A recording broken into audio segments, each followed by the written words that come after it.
हाँ तो students, इलेक्ट्रोस्टैट्स Hindi medium के एपिसोड नंबर 9 में हम लोग देखेंगे कूलम्ब के नियम का सदिश रूप, vector form of Coulomb's law.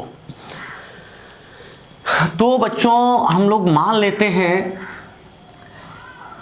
अब आपको दो तरह से दिखा सकते हैं इसको कि अगर पोजीशन वेक्टर के रूप में ऐसे दिखाना चाहते हैं, जैसे कि मान लिया कि यहाँ एक चार्ज है Q1 और यहाँ एक चार्ज है Q2 और ये एक दूसरे से R डिस्टेंस पे हैं।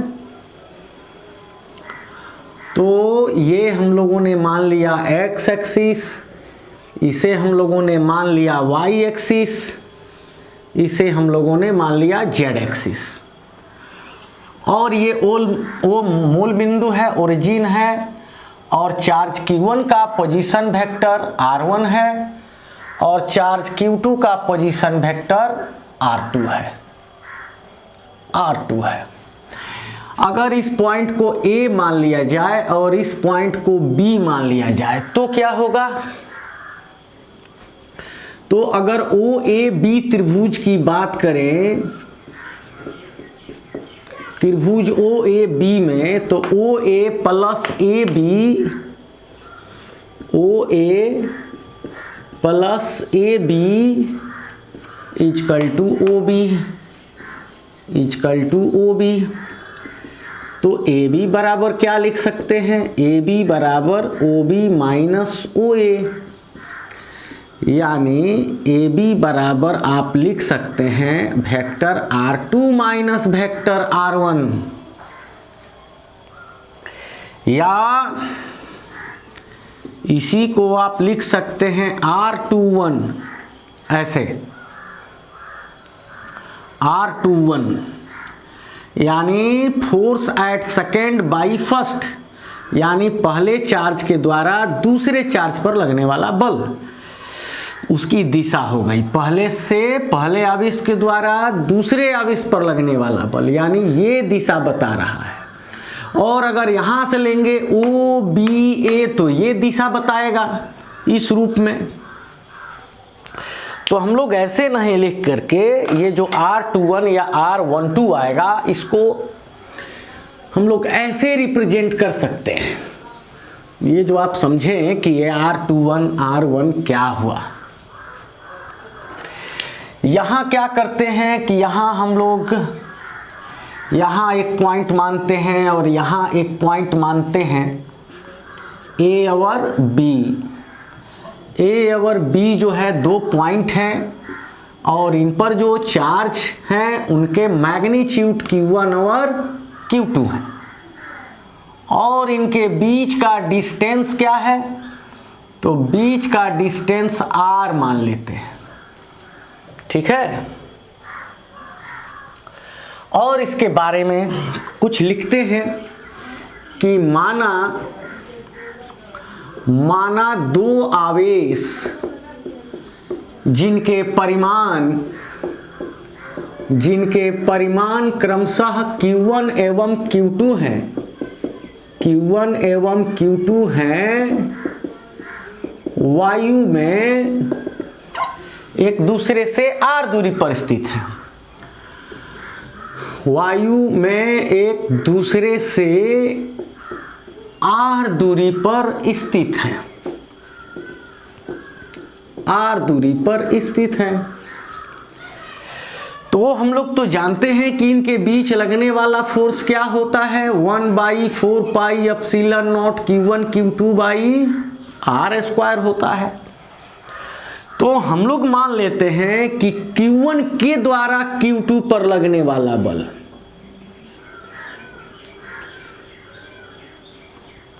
यानी force at Q2 by Q1, यानी Q1 के द्वारा Q2 पर लगने वाला बल, यानी Q2 पर लगने वाला बल Q1 के द्वारा उस दिशा में, तो ये लिख सकते हैं। और इस दिशा में एकांक सदिश को उसी रूप में मान सकते हैं R21 कैप, क्या R21 कैप मान सकते हैं। तो यहाँ माना Q1 के द्वारा Q2 पर लगने वाला बल कैसे लिखते हैं?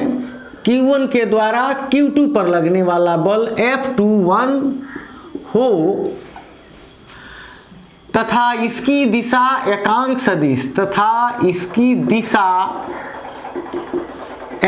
सदिश R21 की दिशा में हो। क्या हो? तो R21 कैप की दिशा में हो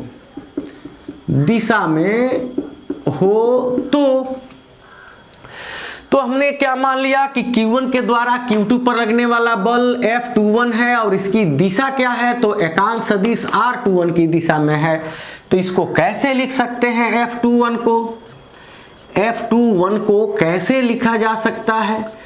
तो F21 को कैसे लिखेंगे? तो 1/4 pi epsilon naught Q1 Q2 by, यहां से यहां जो R स्क्वायर है तो इसको R21 कर सकते हैं, R21 का स्क्वायर, इस दूरी को, या R स्क्वायर भी मान सकते हैं, उसमें कोई दिक्कत नहीं है, और R कैप तो मानना पड़ेगा, ये ज्यादा क्लियर करेगा। तो Q1 Q2 और इसकी दूरी A से B की ओर दिशा में है, R21 दिशा में, और यहां पर आपको यूनिट वेक्टर, यहां सदिश पर तीर का चिन्ह लगा है तो इसका भी दिशा बताना पड़ेगा। तो इसका दिशा है R21 कैप की दिशा में, ऐसे इसको आप डिनोट करेंगे। और आप जानते हैं कि R की दिशा में एकांक सदिश, R की दिशा में एकांक सदिश, तो R की दिशा में एकांक सदिश होता है R cap vector R by mod of vector R, यानी R कैप बराबर वेक्टर R बाई R, ये इक्वेशन बनेगा। तो इस इक्वेशन F21 को कैसे लिखेंगे? इस इक्वेशन F21 को लिखेंगे 1/4 pi epsilon naught Q1 Q2 by R21 का स्क्वायर, और इसका मतलब क्या हुआ? R21 vector by mod of vector R21। क्यों? इसी रूप में R कैप बराबर vector R by mod of vector R, तो यहाँ पे R12 कैप बराबर vector R12 by mod of vector R12, तो ये क्या होगा? तो ये होगा F21 equal to 1/4 pi epsilon naught Q1 Q2 by R21 का square into R21 by R21, और ये इक्वेशन प्राप्त होगा F21 equal to 1/4 pi epsilon naught Q1 Q2 by R21 का क्यूब, ये और ये R21। ये वेक्टर फॉर्म हुआ फोर्स का, जो चार्ज Q1 लगा रहा है चार्ज Q2 पर, और इसी रूप में आप डायरेक्ट चाहते हैं कि Q2 के द्वारा, तो इसको F21 कर दीजिए, इसको 21, इसको 21, तो वो हो जाएगा, या अलग से भी आप उसको लिख सकते हैं।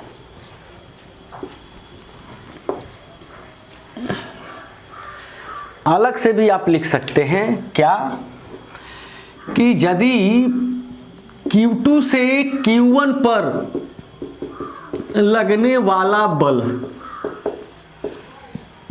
Q2 से Q1 पर लगने वाला बल, तो force at Q1 by Q2, यानी Q2 के द्वारा Q1 पर लगने वाला बल,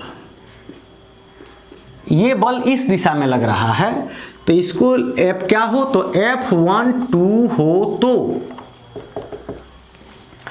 Q2 से Q1 की ओर लगने वाला बल F12 हो, तो F12 बराबर 1/4 pi epsilon not Q2 Q1 या Q1 Q2, बात एक ही है, Q2 Q1 by R square, तो R स्क्वायर में क्या कर देंगे?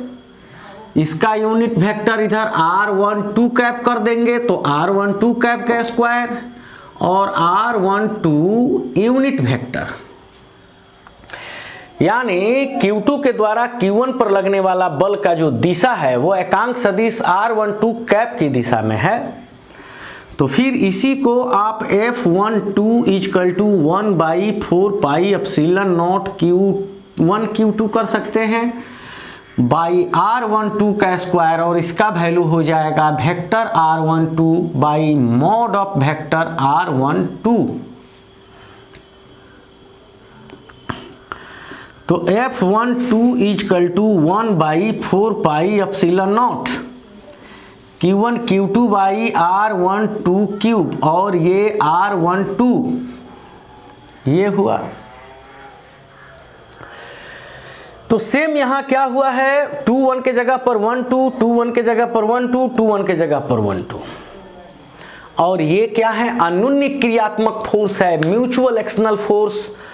तो न्यूटन के तृतीय गति नियम से, न्यूटन के तृतीय गति नियम से क्या होगा, तो F21 is equal to F12।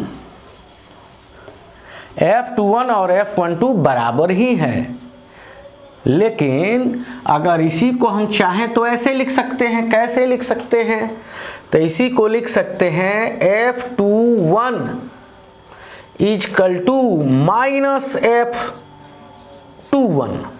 1 2 के जगह पर 2 1 करेंगे तो दिशा बदल जाएगा। यानी इसका मतलब कि ये बल जो हैं वो परिमाण में बराबर होते हैं और दिशा में विपरीत होते हैं। यानी इसके द्वारा लगने वाला बल इधर जितना लगेगा, इसके द्वारा इधर उतना ही लगेगा।